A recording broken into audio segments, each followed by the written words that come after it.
جی تو دوستو، آپ کو ہمارے یوٹیوب چینل دنیا جہاں میں خوش آمدید کہتے ہیں۔ آج ہم ترکی کے مشہور شہر استنبول کے بارے میں بتائیں گے۔ استنبول کیسے آباد ہوا اور اس کا پرانا نام کیا تھا۔ دوستو، عیسائی شہنشاہ میگار نے آبنائے باسفورس کے کنارے یورپی ساحل پر ایک شہر بازنطائن آباد کیا۔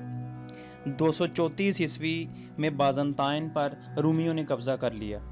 رومی شہنشاہ قسطنطین نے بازنطائن کو اپنی سلطنت کے دارالحکومت کے طور پر منتخب کیا۔ 11 مئی 330 عیسوی کو ایک نئے شہر کی بنیاد رکھی گئی۔ یہ شہر بازنطائن کے مقابلے میں بہت بڑا اور 7 پہاڑوں پر آباد تھا۔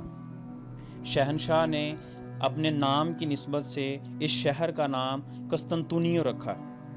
مسلمان ابتدا ہی سے اس شہر کی اہمیت کو سمجھتے تھے اور وہ شروع ہی سے اسے قسطنطنیہ کہتے تھے۔ قسطنطنیہ کا نیا نام استنبول ہے، جو کہ عالم اسلام میں بہت اہمیت کا حامل ہے۔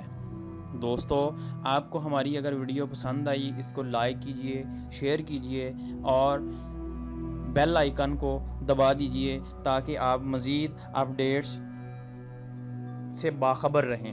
شکریہ۔